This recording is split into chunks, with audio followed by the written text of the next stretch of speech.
No sé si algunos de ustedes recuerdan, claro que muchos de ustedes no habían nacido cuando ocurrió. El muro de Berlín separaba la ciudad alemana. Fue construido en 1961 y estuvo en pie ese muro de Berlín durante 28 años. Imagínense una ciudad donde había familias, donde había personas que se conocían, fueron separadas por un muro. Y al menos 200 personas murieron intentando cruzar ese muro, intentando ir a donde su familia, intentando reconstruir sus familias. Eso fue en la Guerra Fría. Pero el 9 de noviembre de 1989, ese muro fue derribado. El mundo entero puso sus ojos en Berlín para ver cómo el muro de Berlín era derribado. La gente utilizó todo tipo de herramientas para poder reconciliarse otra vez con esa ciudad que estaba a la mitad de la ciudad asediada. Y todas las familias se reagruparon nuevamente. La ciudad fue recobrando la normalidad poco a poco, pero todavía están las garitas y los lugares donde el muro pasaba. Parece increíble ahora, pero era una realidad. Sin embargo, un muro también estaba edificado. Ese muro se construyó, no fue un muro de piedra, no fue un muro de ladrillo y cemento y de acero o de metal, sino que ese muro se construyó y separó a la humanidad de Dios. Ese muro fue el pecado. Ese muro se construyó una separación entre Dios y los hombres, porque aunque teníamos comunión con Él, finalmente el pecado hizo que una separación entre la humanidad y Dios. Se perdió la comunión eterna con Él. Pero no una herramienta, derribó la separación. No fueron martillos, no fueron taladros, fue una cruz. Derribó el muro de separación para que podamos pasar al otro lado, acercarnos al trono de Dios, acercarnos a nuestro Creador, poder ser satisfechos en Él para siempre, poder ser escuchados, poder tener comunión con el Dios Santo. Y ese es mi mensaje en esta mañana, queridos hermanos. La muerte de Jesús removió la separación que nos impedía tener comunión con Dios. La muerte de Jesús removió la separación que nos impedía tener comunión con Dios. Y hay dos argumentos, dos evidencias que quiero mostrarles en el texto para sustentar ese argumento. En primer lugar, de los versículos 34 al 37, veremos que la separación es real. La separación es real. Y en segundo lugar, de los versículos 38 al 47, la separación fue removida. La separación es real y la separación fue removida. Volvamos nuevamente al texto de la Escritura. Nos dice la palabra que a la hora sexta hubo oscuridad en la tierra hasta la hora novena, es decir, 3 horas, desde las 12 del día hasta las 3 de la tarde. Hubo oscuridad sobre toda la tierra y esto pudo causar asombro en todos aquellos que contemplaban la ejecución de nuestro Señor Jesucristo, porque la oscuridad tiene que ver con el juicio de Dios, con la manera en que Dios se separó de Él. Recordemos que Dios es luz y las tinieblas que llenaron la tierra impedían. Fue una manera también de mostrar cómo Dios se separaba de su Hijo para que Él pudiera llevar el pecado del mundo. Y la evidencia que tenemos contundente de que el Padre le dio la espalda a su Hijo son las palabras de Él. En el versículo 34, a la hora novena, el Señor exclamó con fuerte voz: Dios mío, ¿por qué me has abandonado? Es muy importante entender que es el único momento en que el Señor Jesucristo no le llama Padre, sino que le llama Dios mío, y está recordando lo que dice el Salmo 22. Dios mío, ¿por qué me has abandonado? Muestra la expresión de la desolación de Cristo.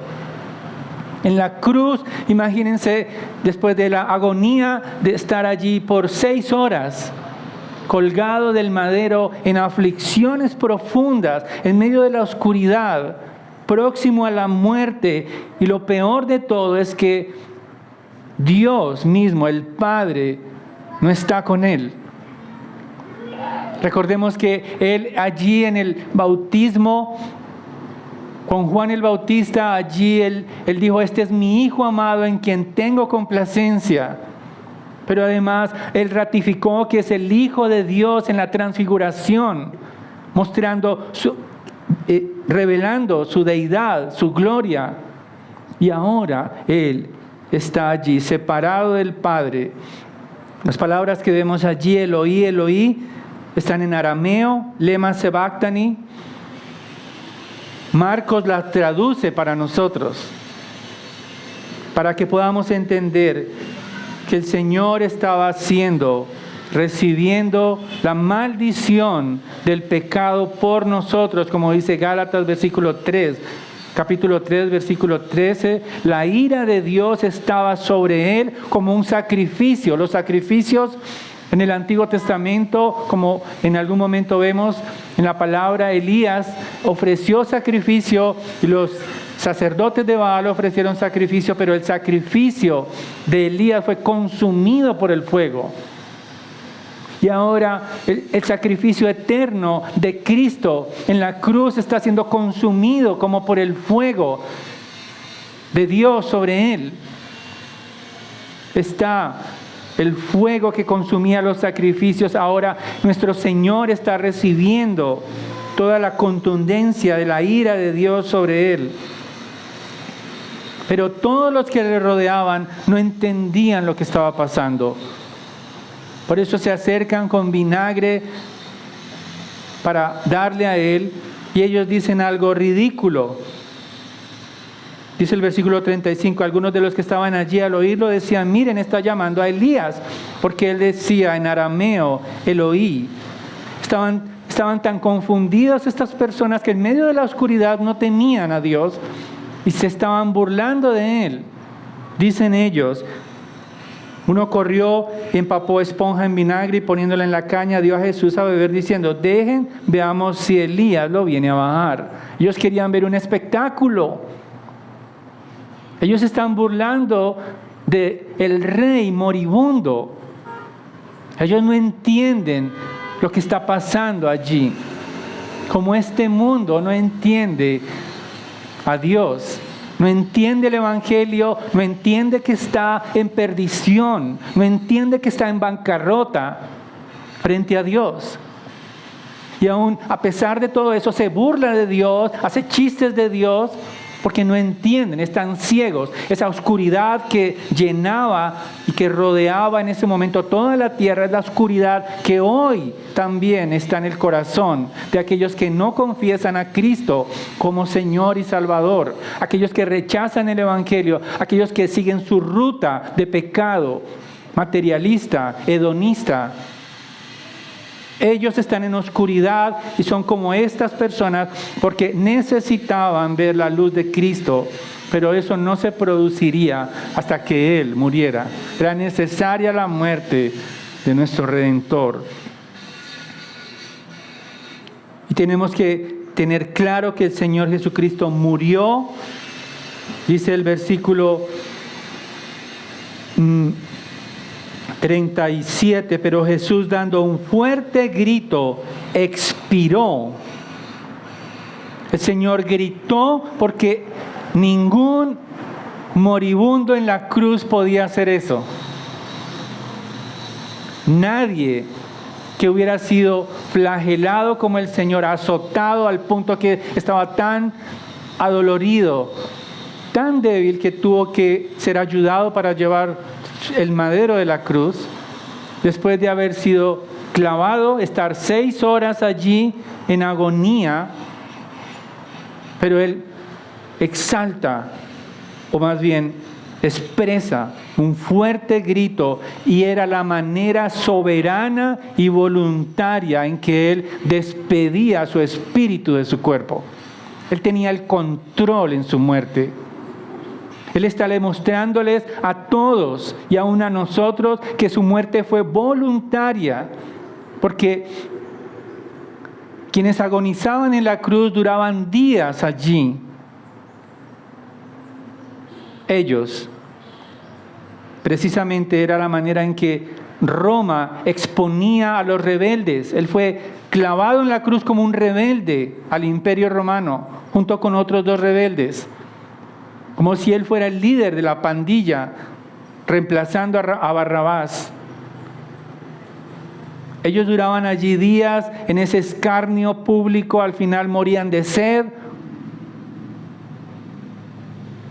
Y era agónico, como una especie de espectáculo para que todo aquel que quisiera rebelarse contra Roma mirara a los crucificados y temían morir de esa manera.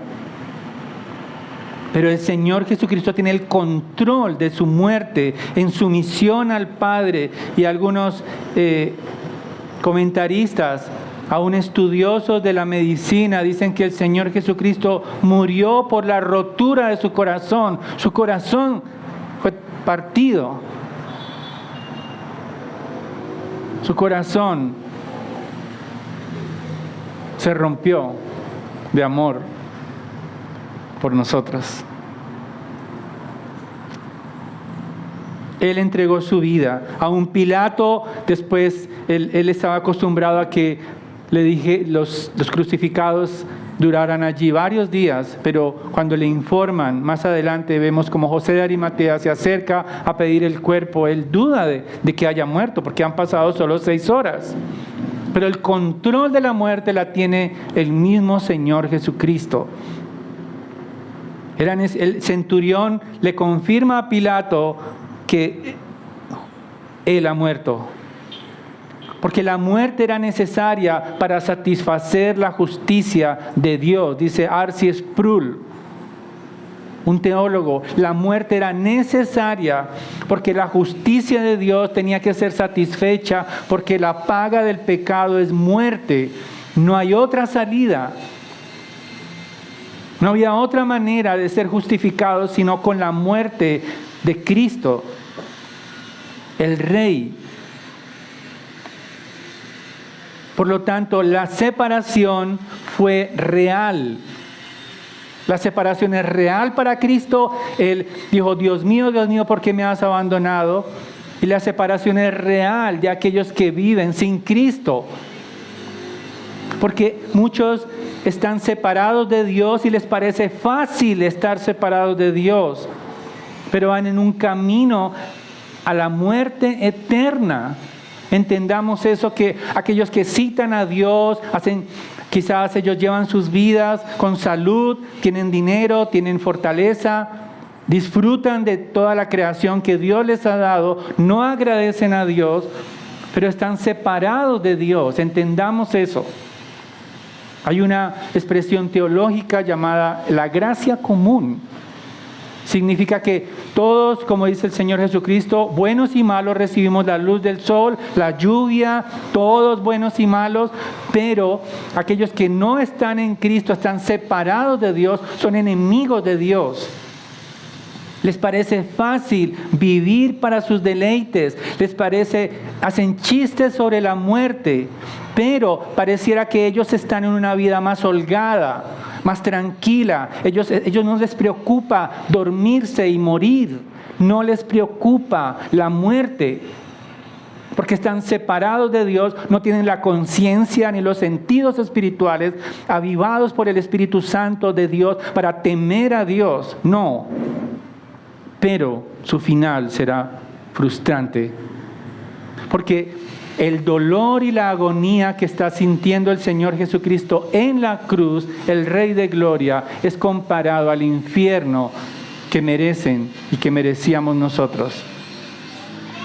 Es el infierno separarse de Dios. Para muchos que piensan que el infierno es divertido, no va a ser divertido para nadie. El infierno es real, es un lugar físico. Y entonces, aquellos que están separados de Dios, esa separación es real y será eterna si no se arrepienten de sus pecados, si no se rinden al Rey eterno. Era necesario que Dios removiera el muro de separación. La muerte de Jesús removió el pecado que nos impedía tener comunión con Dios. Su muerte era necesaria para que fuera removida la separación. Y eso nos lleva al segundo punto. No solamente la separación es real, sino que la separación fue removida.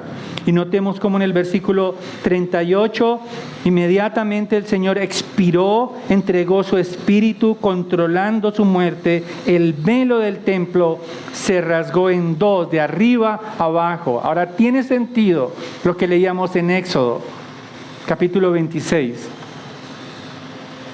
El velo era, como leíamos, la tela de lino que separaba el lugar santísimo del lugar santo.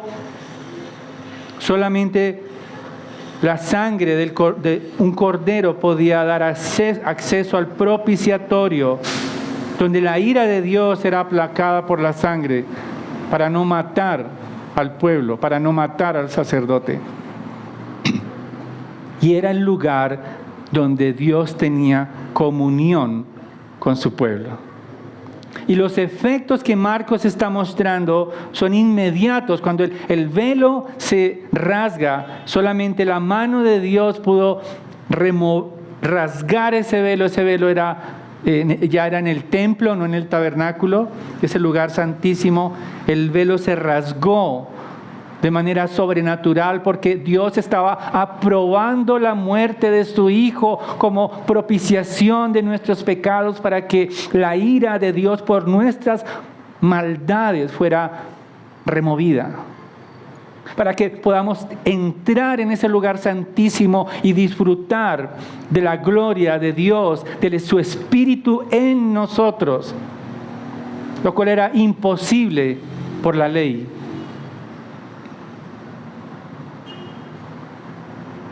Inmediatamente, y es lo que nos dice Marcos capítulo 1, versículo 1, dice: principio del Evangelio de Jesucristo, el Mesías, Hijo de Dios. El propósito del Evangelio de Marcos es mostrar que Él es el Hijo de Dios. Y ahora encontramos que después de todo el despliegue de autoridad de Cristo, de sus sufrimientos, entonces el centurión, un hombre gentil, un hombre que dirigía 100 hombres para torturar a los crucificados, un hombre insensible, un hombre de guerra, un hombre cuyo Dios era el César, un hombre acostumbrado a ver sangre, dice lo siguiente, versículo 39, viendo el centurión que estaba frente a él, la manera en que expiró, dijo: en verdad este hombre era Hijo de Dios. En verdad este hombre no es como yo. El cielo mismo está de luto porque Él ha muerto. En verdad este hombre es mayor que el César. En verdad este hombre es la promesa de los judíos.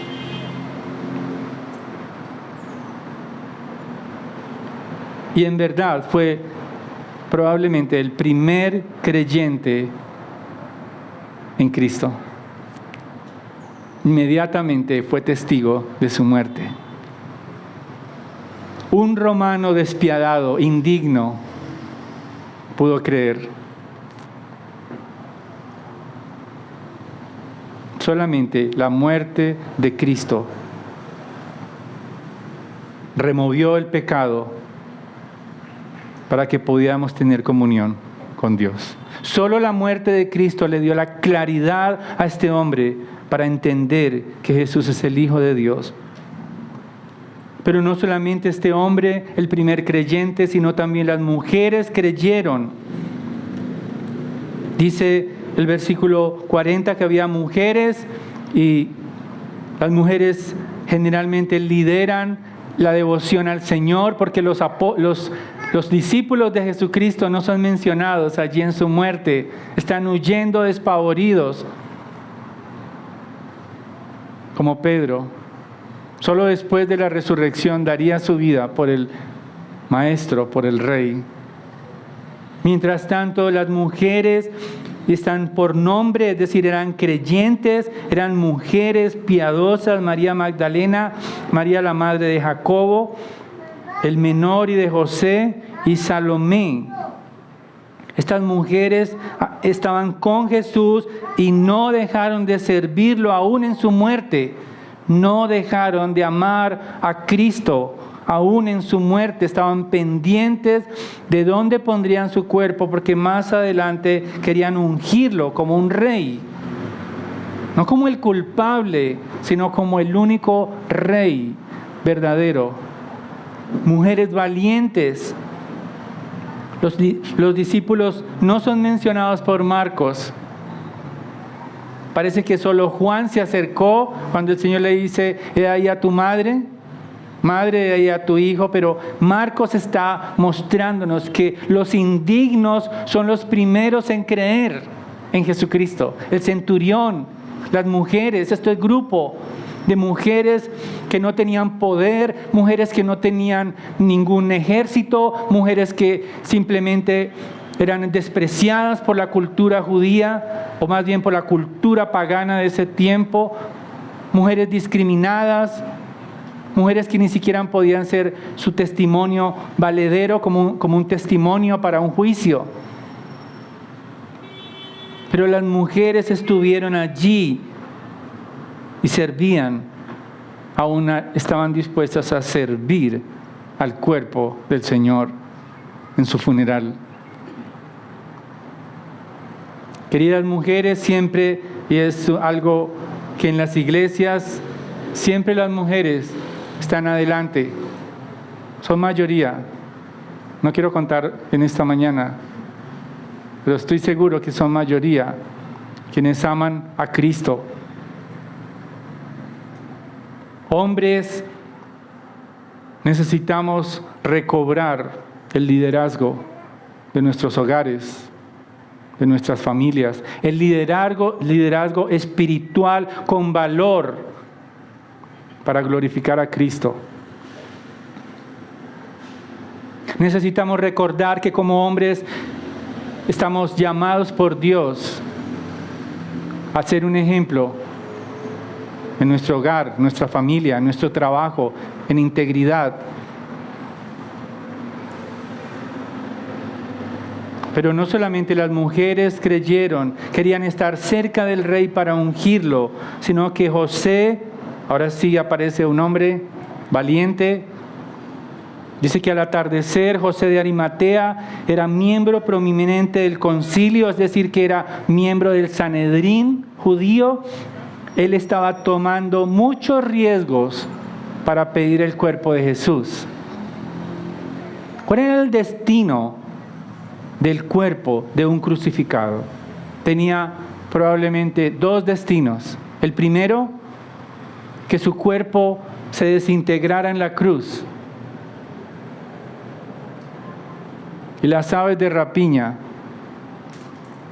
eso pasaba con los crucificados. Duraban días allí.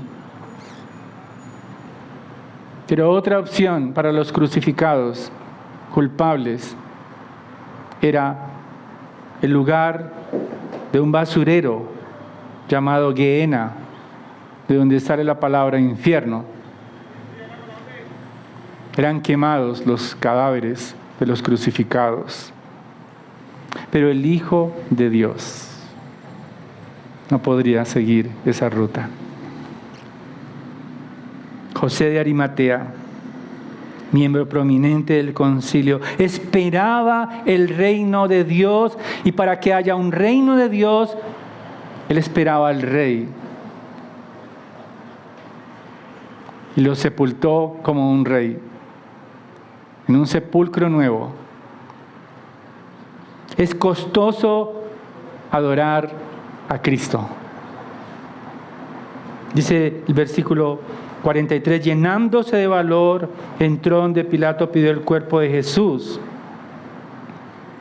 Y además dice el versículo 45, le concedió el cuerpo a José, Pilato, y compró un lienzo de lino, y bajando el cuerpo de la cruz lo envolvió en el lienzo de lino y lo puso en un sepulcro que había sido excavado en la roca, e hizo rodar una piedra a la entrada del sepulcro.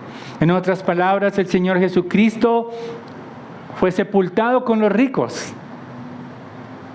Tenía muchos recursos este hombre, miembro del Sanedrín, judío, prominente, valiente, tenía acceso a Pilato. No sabemos si fue su propia tumba la que él cambió por Jesús, pero era una tumba nueva y los lienzos nuevos. Uno de los evangelios nos dice que Nicodemo compró mirra para poder embalsamar o cubrir, como era la costumbre judía, el cuerpo del Señor. José de Arimatea creyó, esperaba al rey, reconoció que con ese acto él está diciéndole a Pilato: yo creo que Jesús es inocente. Él está vindicando a Cristo. Aunque fue expuesto a la muerte, fue muerto como un criminal, José de Arimatea, por medio de ese sepulcro, está diciendo: no, él no va a tener el destino de los culpables, sino del inocente. Porque él estuvo en su juicio y observó que él era el rey. Y reconoció y esperaba el reino de Dios. La muerte de Jesús removió el pecado que impedía a los indignos tener comunión con Dios.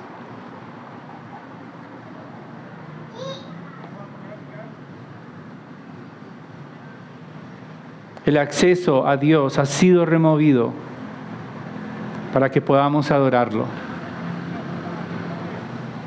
Queridos, puedes acercarte con confianza a Dios en oración, con un corazón humillado ante Él, con un corazón deseando su verdad, y Él te dará vida por su Espíritu. Quizás no anhelas la palabra de Dios, quizás te cuesta trabajo luchar con las tentaciones, quizás estás pasándolo mal, quizás para ti todo lo que tiene que ver con las cosas eternas te cuesta trabajo comprender la majestad de Dios, pero puedes acercarte a Él en oración y Él te va a escuchar.